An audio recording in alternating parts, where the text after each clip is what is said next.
خدا ابرام کو بلاتا ہے۔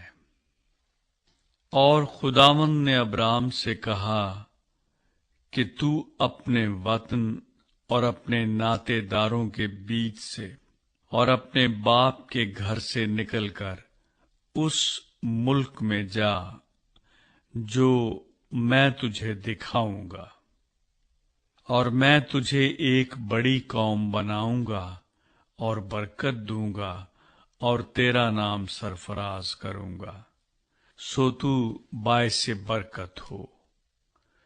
جو تجھے مبارک کہیں ان کو میں برکت دوں گا، اور جو تجھ پر لعنت کرے اس پر میں لعنت کروں گا، اور زمین کے سب قبیلے تیرے وسیلے سے برکت پائیں گے۔ سو ابرام خداوند کے کہنے کے مطابق چل پڑا، اور لوط اس کے ساتھ گیا۔ اور ابرام 75 برس کا تھا جب وہ ہاران سے روانہ ہوا، اور ابرام نے اپنی بیوی ساری اور اپنے بھتیجے لوط کو اور سب مال کو جو انہوں نے جمع کیا تھا، اور ان آدمیوں کو جو ان کو ہاران میں مل گئے تھے ساتھ لیا، اور وہ ملک کنعان کو روانہ ہوئے اور ملک کنعان میں آئے۔ اور ابرام اس ملک میں سے گزرتا ہوا مقام سکم میں مورا کے بلوت تک پہنچا۔ اس وقت ملک میں کنعانی رہتے تھے۔ تب خداوند نے ابرام کو دکھائی دے کر کہا کہ یہی ملک میں تیری نسل کو دوں گا، اور اس نے وہاں خداوند کے لیے جو اسے دکھائی دیا تھا ایک قربان گاہ بنائی، اور وہاں سے کوچ کر کے اس پہاڑ کی طرف گیا جو بیت ایل کے مشرق میں ہے، اور اپنا ڈیرا ایسے لگایا کہ بیت ایل مغرب میں اور ای مشرق میں پڑا، اور وہاں اس نے خداوند کے لیے ایک قربان گاہ بنائی اور خداوند سے دعا کی، اور ابرام سفر کرتا کرتا جنوب کی طرف بڑھ گیا۔ ابرام مصر میں۔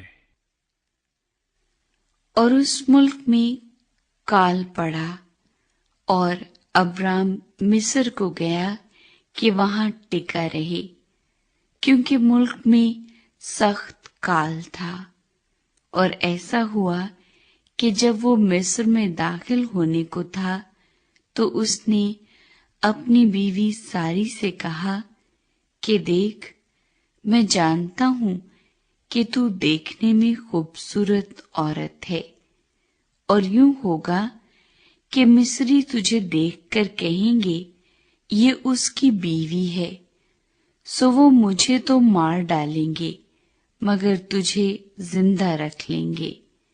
سو تو یہ کہہ دینا کہ میں اس کی بہن ہوں، تاکہ تیرے سبب سے میری خیر ہو اور میری جان تیری بدولت بچی رہے۔ اور یوں ہوا کہ جب ابرام مصر میں آیا تو مصریوں نے اس عورت کو دیکھا کہ وہ نہایت خوبصورت ہے، اور فرعون کے امراء نے اسے دیکھ کر فرعون کے حضور میں اس کی تعریف کی، اور وہ عورت فرعون کے گھر میں پہنچائی گئی، اور اس نے اس کی خاطر ابرام پر احسان کیا، اور بھیڑ بکریاں اور گائے بیل اور گدھے اور غلام اور لونڈیاں اور گدھیاں اور اونٹ اس کے پاس ہو گئے۔ پر خداوند نے فرعون اور اس کے خاندان پر ابرام کی بیوی ساری کے سبب سے بڑی بڑی بلائیں نازل کی۔ تب فرعون نے ابرام کو بلا کر اس سے کہا کہ تو نے مجھ سے یہ کیا کیا؟ تو نے مجھے کیوں نہ بتایا کہ یہ تیری بیوی ہے؟ تو نے یہ کیوں کہا کہ وہ میری بہن ہے؟ اسی لیے میں نے اسے لیا کہ وہ میری بیوی بنے۔ سو دیکھ تیری بیوی حاضر ہے، اس کو لے اور چلا جا۔ اور فرعون نے اس کے حق میں اپنے آدمیوں کو ہدایت کی، اور انہوں نے اسے اور اس کی بیوی کو اس کے سب مال کے ساتھ روانہ کر دیا۔